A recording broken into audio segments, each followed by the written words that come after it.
बिस्मिल्लाहिर्रहमानिर्रहीम। अस्सलाम वालेकुम viewers. Timing belt and timing tensioner and water pump, ये तीन चीज़ें हमने रिप्लेस करनी है। ये आपके सामने टाइमिंग बेल्ट है और ये है टाइमिंग टेंशनर जो टाइमिंग बेल्ट के साथ चलता है, ठीक है। और ये है वाटर पम्प। टाइमिंग बेल्ट जो है ना, वाटर पम्प के थ्रू भी इसे एडजस्ट किया जाता है, इसे स्पेशली जो optra है।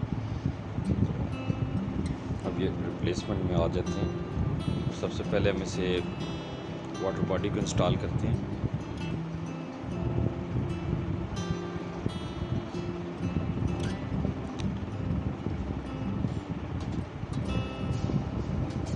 वाटर बॉडी को इसकी वाटर पम्प को इसकी प्रॉपर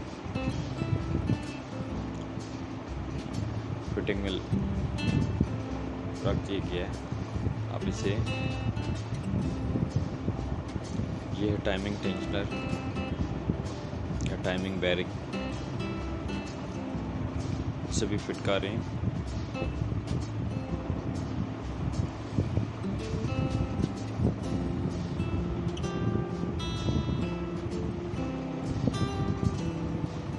बोल्ट इसके लगाकर इसे टाइट किए जा रहे हैं।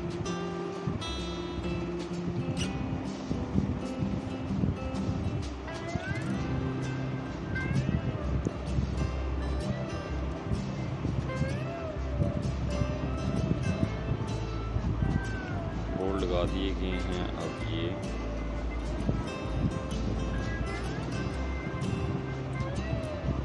आइडल पुली इसके बाद हम लगाएंगे। बोल्ट टाइट करने के बाद अब नेक्स्ट जो है ना, ये आइडल पुली फिट की जा रही है, ठीक है। ये इसके कंपोनेंट थे जो लगा दिए गए। अब ये टाइमिंग बेल्ट, इसको हमने टाइमिंग बेल्ट को सेट कर दिए गया। ये टाइमिंग का जॉब डन हो गया। Thank you watching.